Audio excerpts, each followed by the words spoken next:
Hello, everyone. Hope you're doing well today. Today we're going to work through the chapter 14 end of chapter problems. This is on pages 292 and 293 in your textbook. It's got the little black cat that you see there. Boop.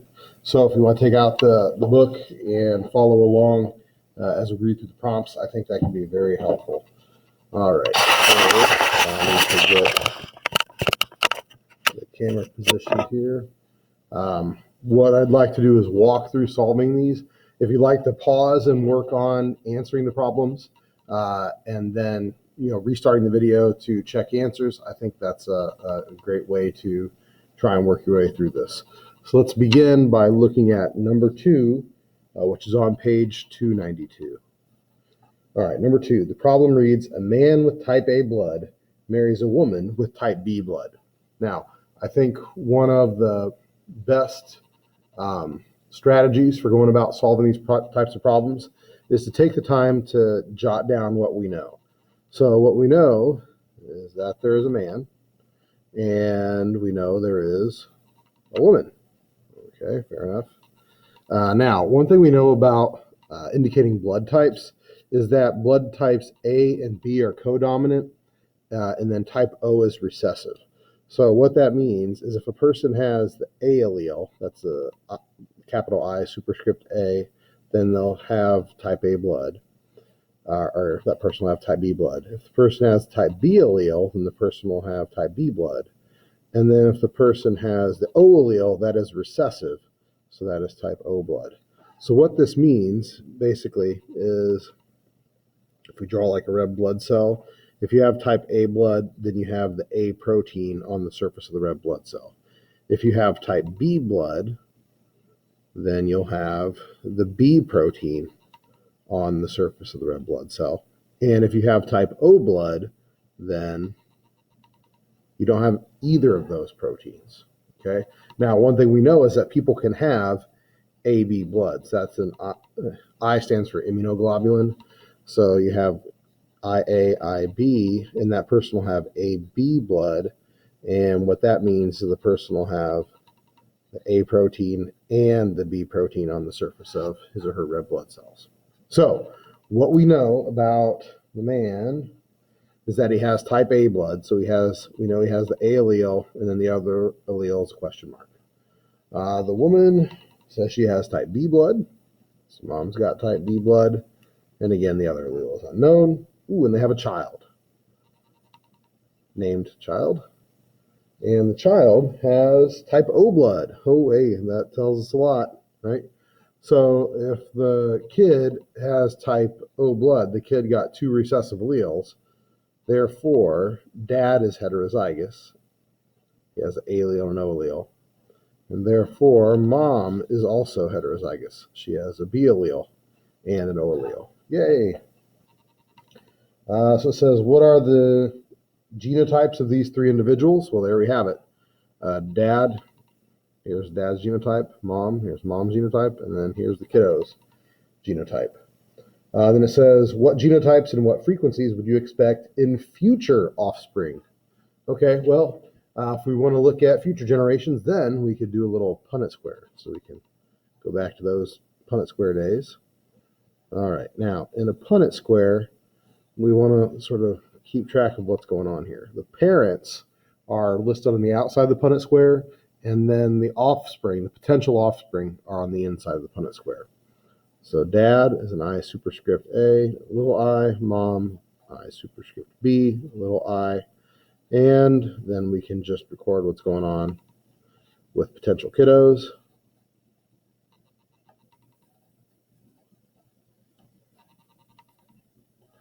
So the question is, what are the potential offspring and what combinations? Well, these are the 4 potential genotypes of the offspring, and it's a 1 in 4 probability for each. All right, so that's number 2. Our next problem is number 3. So let me move the paper up here.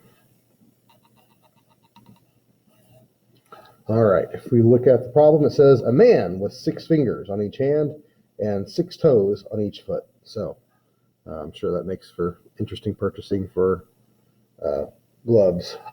Okay, let's see. Well, if we keep reading, his wife and daughter have quote unquote normal number of digits. Remember, that extra digits is a dominant trait. Okay, so what I'd maybe make a note for myself here, if it's dominant, we could say a big E stands for extra digits, and lowercase e, you get the standard 5 digits. Okay, so we know the man, well, he's got extra fingers and toes. So again, always useful to write down what you know. So he's got a big E. The woman, his wife, or spouse, or mate, or whatever, she has 5 digits. So the only way you're going to have that is if you have 2 recessive alleles. And their daughter, to be named never or later, also has 5 digits. So she has 2 recessive alleles as well. Let's see. So what that means is the daughter must have gotten recessive allele from dad, so we know dad's heterozygous. Okay, what are they asking here? What fraction of this couple's children would be expected to have extra digits? Well, again, for the sake of nostalgia here, we can go do a little Punnett square. Dad is heterozygous, mom is homozygous recessive.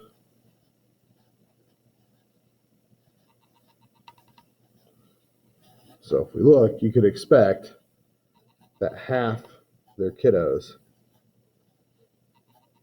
would have extra digits. All right. Again, I think the key to unlocking a lot of this stuff is to take the time to just jot down what you know about the scenario, because that makes determining the pieces of the puzzle fit a lot more easily. Okay, our next problem is number 5. Okay, if we start to read number 5, it says flower position, stem length, and seed shape are 3 characters that Mendel studied. Each is controlled by an independently assorting gene and has dominant recessive expression as indicated in table 14.1. Okay, so they gave us a really important piece of information here. So we're working on number 5, fair enough. They said the genes sort independently. Okay, so that's going to be an important clue that you get on story problems on the AP exam. If they tell you there is independent assortment, then you can calculate independent probabilities.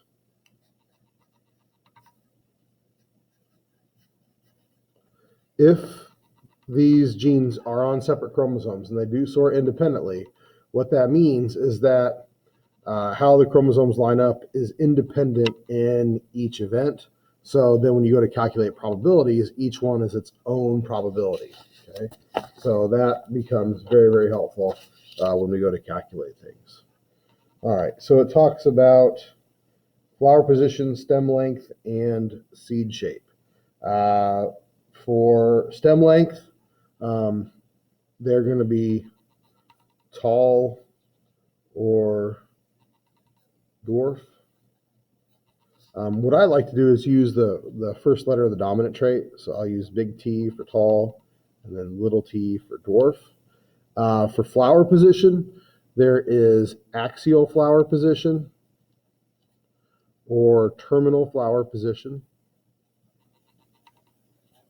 Axial is the dominant, so I'll use capital A for that. Terminal is recessive, so I'll use a little a for that.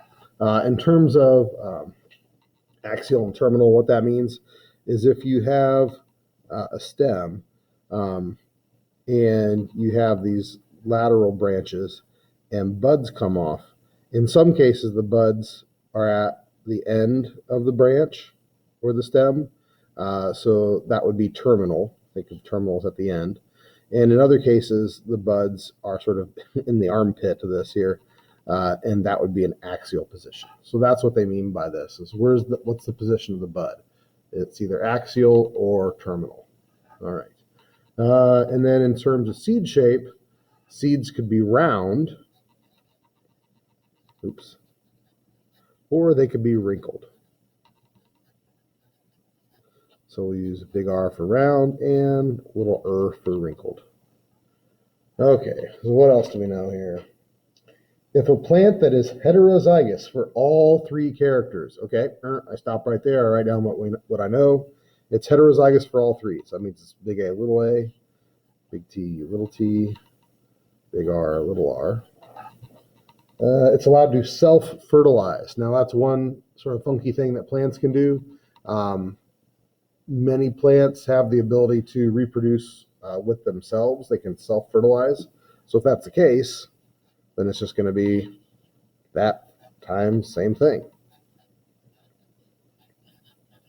So again, this shows sort of the mating pair. So here's the plant, and it's allowed to self-fertilize. It's heterozygous, and it self-fertilizes. What next?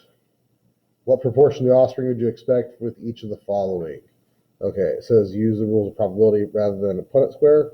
Okay, fair enough. We can do this. So let's look at example A. In example A, the offspring would be homozygous for all three traits. So what are the odds that the offspring would be big A, big T, and big R, big R? So again, this is the odds. Here's the parents, right? And then this is the offspring. Well, if you want to sort of use a little model for something to remind yourself, it can't hurt to do a real quick Punnett square, and then we can multiply out probabilities. So if we look at just the A gene, the parent is heterozygous for that.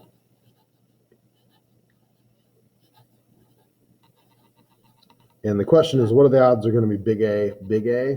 Well, if we look, it's 1 out of 4, right?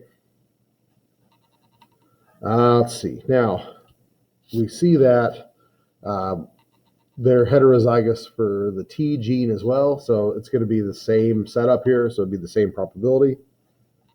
And same deal for R. It's 1 in 4.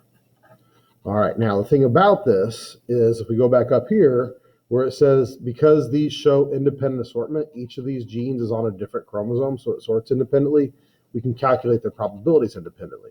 So you have a 1 in 4 chance of big A, a 1 in 4 chance of big T, and a 1 in 4 chance of big R. Now, the question in A is, what are the odds are going to be dominant for all three of these? Well, the beautiful thing is we can multiply together the independent probabilities to give us the overall probability. So that's 16 times 4, 40, 56, 64, 64. So it's going to be a 1 in 64 odds that the offspring would have this particular genotype. All right. I'm going to skip B because it's basically the same thing. Let's look at C. If we look at C, it asks, what are the odds are going to be heterozygous for all three characters? Okay, so that means it'd be big A, big T, and big R, little r. Well, we can reference this original Punnett square. The odds they'll be heterozygous for the A gene, it is a half. The T gene, it's the same thing. And the R gene, again, it's the same. So again, we can multiply together these independent probabilities to give us an overall probability. So that's 4 and 8.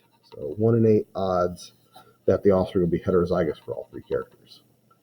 And finally, let's look at D.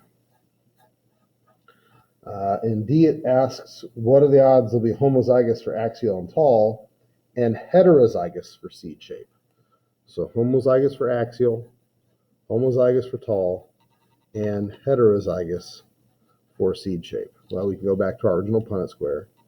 1 in 4 odds they'll be big A. 1 in 4 odds will be big T. And then for heterozygous, it's 1/2. And again, we can multiply together these probabilities. That's 32, or 16, it's 32. Yay. Again, I think the key to unlocking this is as you're reading stuff, jot down the things you know. Think of these as like puzzle pieces. And if you can see all the puzzle pieces, then putting together the puzzle to solve the problem gets much, much easier. Alrighty. Now we're going to look at number 6.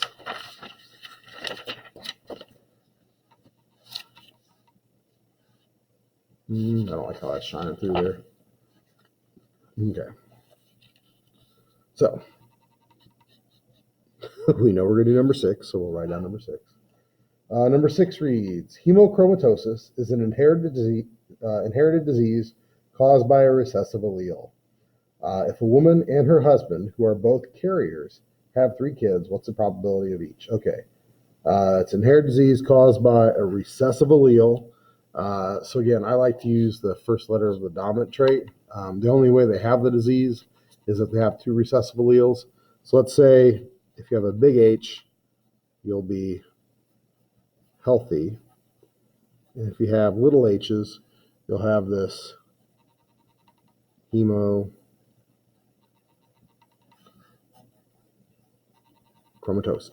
Okay. All right. A woman and her husband who are both carriers. Okay. Well, we know here's the woman. She is heterozygous. If you're a carrier, you don't have the condition, but you carry the recessive allele. The man is also a carrier. So he is heterozygous. Now, if you want, again, some people can do this stuff in their head and are totally comfortable and never get it wrong. If that's you, great. That's wonderful. If you would benefit from just doing a quick Punnett square to help you remember probabilities and not miss something out, hey, do what you got to do, right? So we put the parents on the outside of the Punnett square. We have potential offspring on the inside of the Punnett square. And we need to figure some things out. Woman and her husband, both carriers, have 3 kids. What's the probability of each of the following? Okay, so there are going to be some different outcomes in terms of what these kids would have. An important thing we need to remember, the probability of all outcomes must equal 1. So you think about flipping a coin, right? You could land heads or tails, and the probability of both those together must equal 1. Okay, so we're going to have different probabilities for different scenarios here with the kids, but we've got to remember that it's going to equal 1. Okay, so let's look at part A. What are the odds that all 3 kids will be of quote-unquote normal phenotype? All right, so that's part A. Again, the only way you have hemochromatosis is if you have 2 recessive alleles. So what are the odds that the first kid won't have hemochromatosis, will inherit at least 1 dominant allele? 3 out of 4 odds. Now, what about that second kid? Well, that second kid is an independent event. You can always think of yourself as an independent event, right? So the second kid, same odds, 3 out of 4.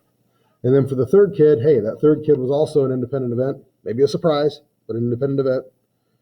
But the third kid would also have these 3 out of 4 odds. So now if we want to know what are the odds that all 3 of them will not have hemochromatosis, then you can multiply together these individual events. So that's 9, that's 27. 16 times 4, 64. So the odds that none of the kids would have it, 27/64. Okay, fair enough. Now let's do part B. In part B, it says, what are the odds that 1 or more of the children will have the disease? Okay, so this is where we go back to the idea that all outcomes, the probability of all outcomes must equal 1. So here's the way I think of it. Here you have all the odds. Here are all the possibilities. All the possibilities minus the odds that nobody has it gives you the odds that somebody's going to have it.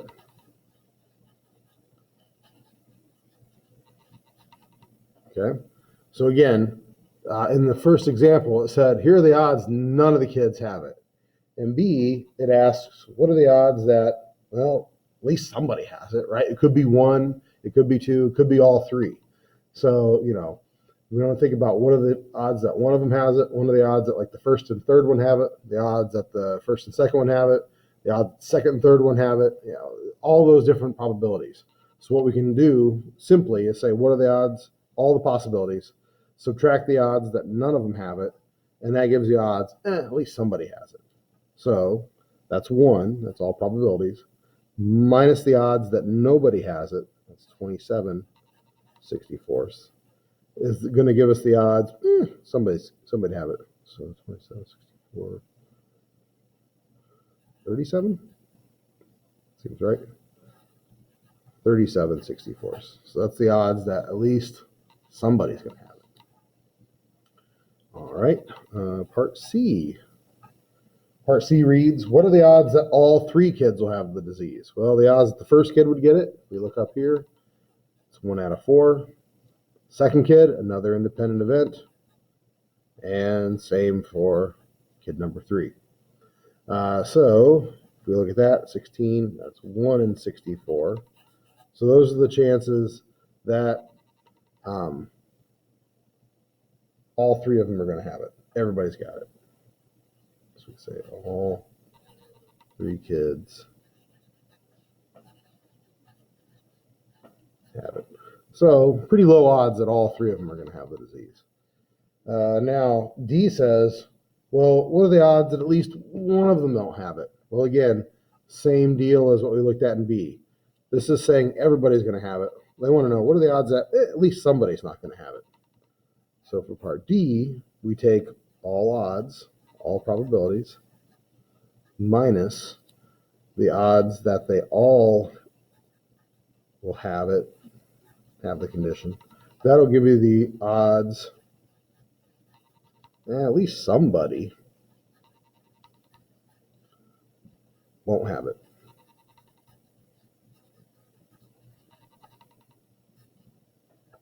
So all probabilities must equal 1. That's 1. Minus the odds that all of them have it. That's 1 in 64. So the odds that at least somebody won't have it. 63 out of 64. There we go. That was number 6. Alrighty. Number 7.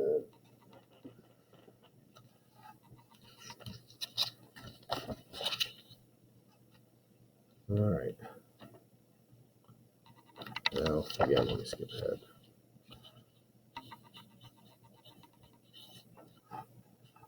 Number 7 says the genotype of F1 individuals in a tetrahybrid cross. Okay, so we have some ideas here. So let me just make a note. P equals the parental generation. So that could be like the first generation that you do in a cross. F1 stands for first filial. So they are like first offspring. So they're sort of like the kids here. And then F2 would be their offspring. So they'd sort of be like the grandkids, if you want to think of it that way. So a lot of times the P generation will be your first cross. The F1 is their offspring. And then the F1 can mate, and that creates the F2 generation. So what are they even saying here? It says the genotype of F1 individuals in a tetrahybrid cross. Okay. Hybrid tells you they're heterozygous. Tetra tells us it is 4. So 4 traits or 4 characters we're looking at here. So the individuals, the F1 individuals, are heterozygous for all 4 characters. So here we say F1. It's big A, little a, big B, little b, big C, little c, and big D, little d. For letters, that look the same as capital and lowercase. I tend to do like a little cursive for the lowercase letters so it stands out. Some people do lines. I mean, whatever works for you. Just be consistent so it's very obvious what you're dealing with. Let's see. So the F1 generation, it says assuming independent assortment of these 4 genes. Okay, so that means you can calculate the probability of A, B, C, and D independently. So that's a big clue. So if we get independent assortment on all these, we can calculate the probabilities independently, and that's huge. What's the probabilities that the F2 offspring will have the following genotypes? Well, the F2 offspring are the descendants of the F1, so that means the F1 are going to self-fertilize. So it's big A, little a, big B, little b, big C, and big D, little d. So again, they're allowed to self-fertilize, and that would create our F2 generation. If you want to do like a little test Punnett square off to the side to remind yourself, you can. We'll just do the A gene since they're all equivalent, right?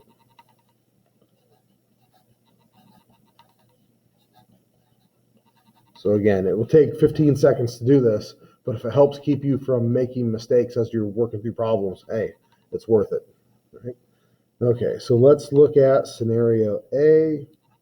For scenario A, it says, what are the probabilities that the F2 offspring will have this genotype? Again, these are the parents on the outside. The offspring are on the inside. So what are the odds that the offspring would be recessive for all 4 characters? Okay. Well, if we look here, the odds they'll get 2 little a's. It's 1 in 4. It'd be the same for B, C, and D, right? Because they're heterozygous for both.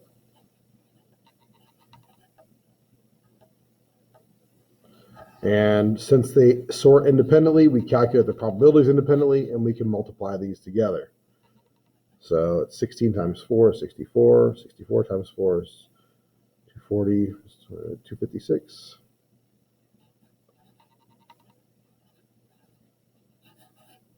So the odds will be recessive for all 4 characters, 1 in 256. A lot of these problems are the same, so I'm just going to skip ahead to D. If we look at D, what are the odds the offspring will be heterozygous for the A gene, homozygous dominant for B, homozygous recessive for C, and heterozygous for D. Okay, so if we look here at our example Punnett square, odds will be heterozygous for A. No, it's a half. Odds they would be homozygous dominant. It's 1 in 4. It's the same for being homozygous recessive, 1 in 4 odds. And again, the odds of being heterozygous, it's a half. We can multiply these together. That's 8, 32, 64, 1 in 64. All right. So that's the basic idea for 7. Okay, I'm going to pause here for a pencil sharpening break, and then we'll be back. Thank you.